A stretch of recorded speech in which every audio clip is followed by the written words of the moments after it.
Hello,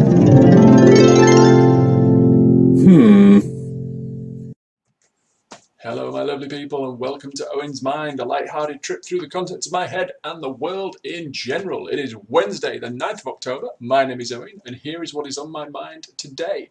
So, as always, I've picked out 5 stories making the headlines today that I want to give my thoughts on. Links are in the description below, so you can read each article in full and show those original publications some love. So, without further ado, let's get into story number 1. And story number 1 today comes with us from BBC News, and it's about gaming addiction, how it has now become an official condition from the World Health Organization. So, the article is based around a gentleman called James Wisniewski, who is 28, lives in Pembroke in Wales, and he says he finds it hard to give potential partners his full attention because he's constantly thinking about going home and playing games. So he says, I can be gaming for anything like 6 to 14 hours on any day. It's the priority of my life. I wake up and I think about it. I go to bed and I think about it. And this is becoming increasingly common. He says he spends an unhealthy amount of time online and glued to monitors. He believes he could be addicted. He goes, I never really bothered to fight it because it makes me feel good.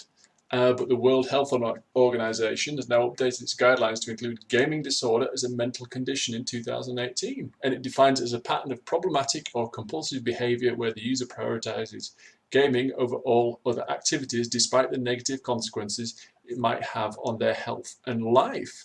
So James says when he's playing games, it's a real mood influencer for him. So he puts so much time and dedication into something, it massively affects your mood. He says when he's winning, he experiences a real high, but when his luck turns, his mood drops and arguments become more likely. He said, the other day I was playing with my mates, absolutely snapped. I threw my controller across the room and broke the charging wire. Physical cost to James, it's taken its toll on him. He's exhausted. He starts playing around 6:30 on a night and will go until 1 a.m. in the morning. His job requires him to drive, and he says when he starts playing games, he's constantly sat down. So he's sat down at work, he's sat down at home. He says his back is in pieces, and he's basically put this story out there because he says it's important to help people like him whose social lives have suffered as a result of their gaming obsession, and it's more important now to him to achieve a healthy, balanced life. He believes the NHS opening its first gambling addiction clinic is a move in the right direction in gaming addiction clinic. To help teenagers with gaming addiction, I think it's a massive step forward.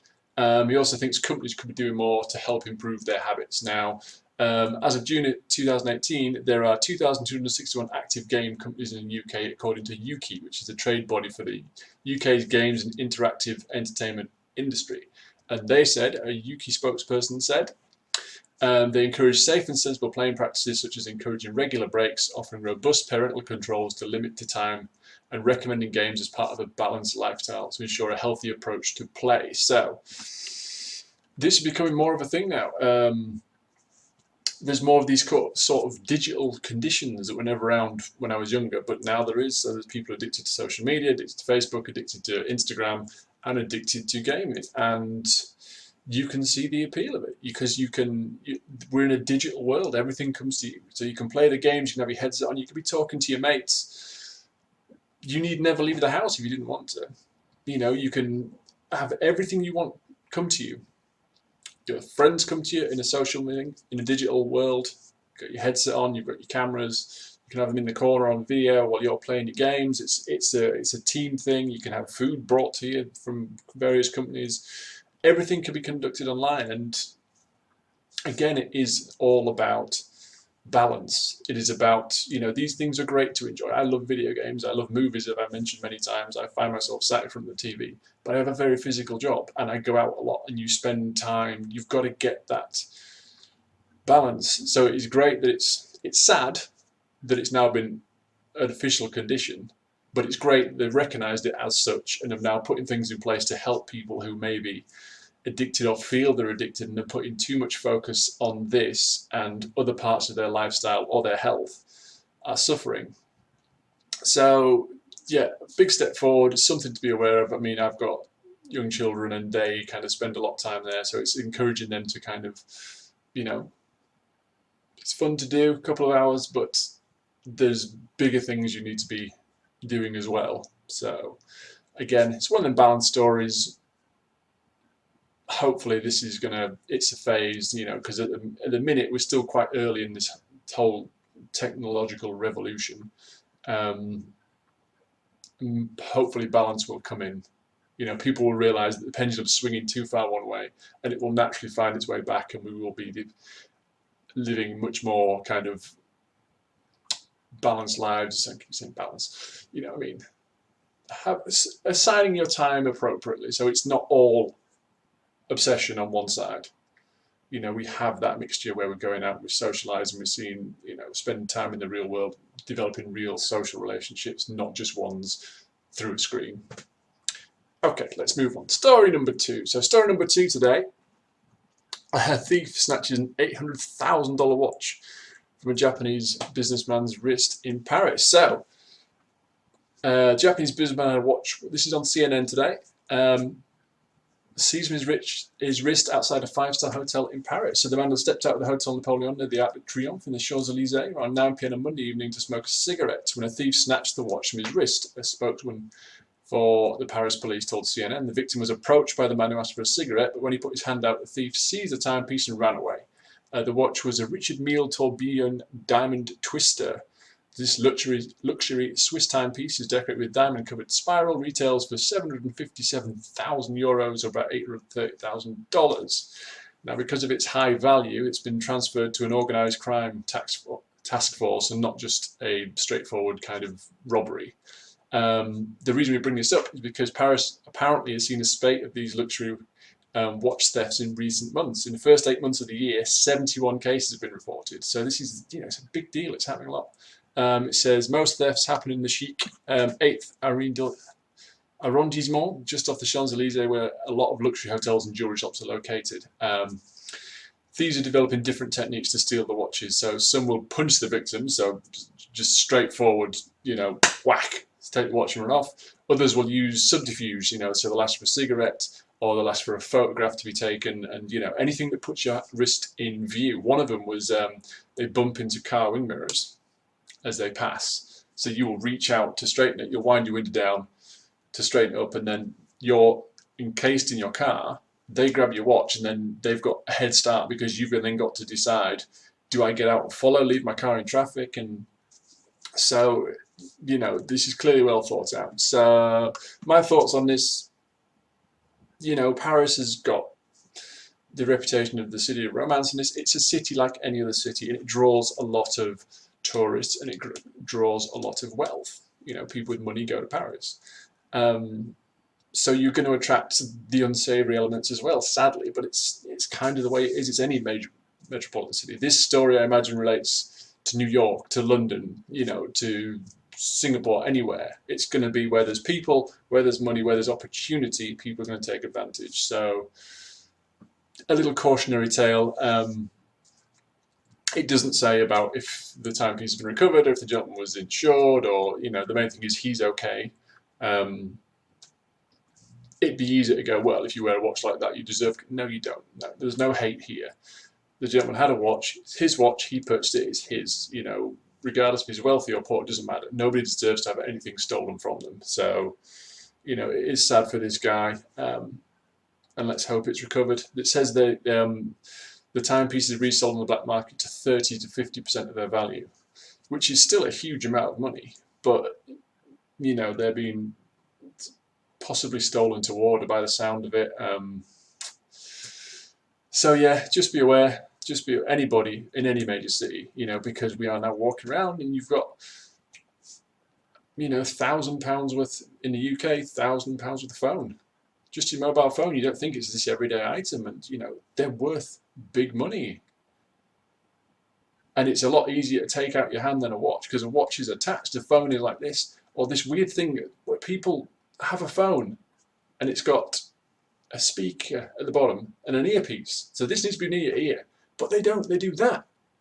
What is it with this in phones? It's a bit of a tangent, but why do you do that? Talk into the bottom and then have the microphone that's going to speak to you at the other end of the phone. Just hold it like you're supposed to. But again, it's just be aware of your surroundings when you've got your technology out, when you've got items of value on you. Just be aware. I'm not trying to scare anybody, but stories like this, it just kind of brings it home. People will try and take stuff. And society in general is not bad. There is far, far, far more good people in the world than bad. But you hear about the bad because it's newsworthy. So just protect yourself, guys. That's all it is. Okay, moving on. Story number 3. So, Chef Tom Curry says £32.50 for fish and chips is easily justifiable. So this is in The Guardian today. We had a story of the week about the whole cod thing is now no longer sustainable, so you had that moral dilemma there, and now you've got, well, would I pay £32.50 for fish and chips? Tom Curridge, the chef, says yes, you would. He says it might sound pricey, but £32.50 is reasonable for fish chips and curry sauce if it is turbot caught that day in the finest quality potatoes, individually hand-cut and prepared. Curridge's restaurant dish is much more expensive than people would pay at the local chippy, he says, but he told the Cheltenham Literature Festival that there was no comparison. This was fresh day-boat turbot, he said, adding that if the diner had pan-roasted turbot with pom puree and sauce gribiche for £32.50, no one would question anything. His chips were individually hand-cut from incredibly expensive, in bracket, potatoes. If you break it down, it's easily justifiable. He said, from my point of view, fish and chips are one of the greatest dishes in the world. There are Japanese 3-star Michelin restaurants that are doing tempura, that are specialising in amazing pieces of fish that are deep-fried and served and cost the earth. Why can't the best fish and chips in the world create the best batter, deep fry it, and serve it with amazing potatoes?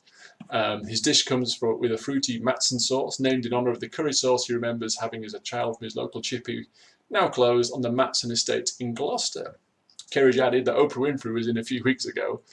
Name drop. And she had the Matson sauce. He goes, I love the fact Oprah Winfrey had fish and chips with Matson sauce. So, yeah, this is one of them things. You're not just paying, this is not £32.50 for fish and chips. It's like anything. You pay for the restaurant experience, you pay for the staff, you pay for the ambience, and you all of that kind of stuff. And yes, it is hand prepared. This is not going to be served, in a polystyrene tray, I don't imagine. And it is like anything. It is, we've mentioned in the video last week, it's an item is worth what you're prepared to pay for it. If you think, you know what, the experience was wonderful, the staff were fantastic, the ambience, the music, the whole restaurant experience, and the food on top of that was absolutely dynamite, that may very well be it to you. The thing is, we see fish and chips as a cheap meal. We see it as that, as a cheap takeaway meal. But why can't it be prepared to a really kind of high standard? So, yeah, for me personally, maybe not. If I was going to a restaurant that served sort of food of that price and quality, I probably wouldn't get fish and chips, because it's one of them things like, I've had fish and chips, I've had fish and chips my whole life, and they may be brilliant fish and chips, but I'd rather have something that I can't get anywhere else, obviously quality notwithstanding. So, and again, my palate's not the most educated, so I probably wouldn't taste the benefit, if you will. But there you go. It's so, yeah, you've now got a dilemma of, should I have cod because it's not sustainable anymore? Should I have something else? Or should I have this, which I imagine is sustainable, but maybe not financially for a lot of people. So there you go. Right, we've got 2 more stories, and they're both fun ones. So moving on, story number 4 in Daily Mail. Terror shell! Stunned beachgoer finds a seashell, a spitting image of 9/11 monster Osama bin Laden. So, yes. Woman was out for a walk with her husband, celebrating their 42nd wedding anniversary. They go walking down the beach, and they found this shell. So this is Deborah Oliver. She found the unique shell on Winchelsea Beach in East Sussex. So she's out for a walk with her husband Martin. The two was celebrating their wedding anniversary, strolling down the beach, and she was drawn to this curious looking shell, and she thought it bore an uncanny resemblance to Al-Qaeda terrorist Osama bin Laden, and she joked, funny that, he was buried at sea too. So yeah, and apparently they both fell apart laughing, and they've kept it as a little memento. She said, it's not often you find a seashell that looks like anyone at all, so finding Osama bin Laden was amazing, although people have also said it looks like former Supreme Leader of Iran, Ayatollah Khomeini, so there you go. Yes, so in all fairness, it does kind of look like him, but human beings, we are designed to see faces in objects. This is, look at eBay, you'll find a piece of toast that's got the spitting image of John Lennon or Jesus who come one. Jesus appears everywhere in plates of beans and yeah, toast is a common one, or inside fruit, potatoes and things. You cut them open and you'll see something that looks like somebody. And again, we just designed to recognise faces, to look for features in inanimate objects and things. But just a bit of fun, yeah. They found the shell looks like Osama bin Laden, so I don't know if they're going to keep it. It says they're going to keep it. It might end up on eBay. Who's to say? But yeah, a bit of fun. Now this last one, gentlemen. You might want to cross your legs for this one. This is in the Metro today. Man had tweezers stuck in his urethra for 4 years. So, doctors have taken part in a delicate operation to remove a foreign object from inside a man's penis. The patient, 22, has not been named, unsurprisingly, claimed he did not suffer any pain since he inserted the pair of tweezers into his urethra 4 years earlier. Doctors applied pressure on either side of his penis to keep the 2.7-inch tweezers closed while squeezing them out so they didn't damage the end of his urethra. The tweezers were wiggled out while the patient... This is horrible. The patient was under general anaesthetic, at least, and they used forceps to remove it. And it is now known why he inserted the tweezers into manhood, but some men enjoy putting items in their penis while masturbating. The practice is known as sounding. It's a new one on me, and it shall ever remain a mystery to me because... no, not a chance. So this procedure was reported in urology case reports. It said the man visited a clinic in Saudi Arabia where he revealed a history of inserting metal items into his urethra. Doctors say people do it because they are drunk or have psychiatric issues. They don't often present themselves to doctors because of embarrassment, and they only seek help when problems occur. In this case, the patient said he did not suffer any problems with urinating, was found to be in physical good health. The doctors wrote, at the end of the procedure, no urethral catheter was inserted. The patient voided well and went home post-procedure. So voided, I guess he proved that he could pee without any kind of discomfort. The patient was recommended to undergo a psychiatric evaluation, but he refused. He did not follow up with the outpatient department. So basically he said, right, remove these tweezers and I'm out of it, which is exactly what he did. So, yeah, I'm all for having a bit of fun. And I've been known to experiment a few times, but don't shove things in yourself. My God, what is wrong with people? So, yeah, apparently this guy thought he'd put some tweezers in there. I mean, I'm kind of lost for words on this one. Unless there was, I mean, if it was something like, you know, there was no woman who swallowed a fly. If he was using the tweezers to get something else he shoved in there and they became lodged as well, I could kind of... No, I couldn't. I was going to say I could kind of see why he'd do it. If there was something else a bit less intimidating he'd put up there and it got stuck, so he thought, I'll try and get this out because I don't want to be embarrassed. And they got stuck as well, and he's like, oh no. So there's tweezers there because I was trying to grab something else that had lodged up there, but I don't know. If this sounding is a real thing, then have at it. But it's not for me. So yeah, anybody, any male, female, whatever it is, please don't shove things in yourself because this happens and it's not good. And it makes for a funny story, but you get real horrible complications. So yeah. Anyway, let's leave it at that for now. So that's it, guys. Links to all the stories I've discussed can be found in the description below, so feel free to go and check them out. Let me know what you think about this video and tell me, have you ever inserted anything weird into your body in any part of it? So keep it clean. Answers in the comments, please, along with any thoughts you'd like to share. These are mine. They're not necessarily important. They're not necessarily right or wrong. They're just what was on my mind. So until next time, bye for now.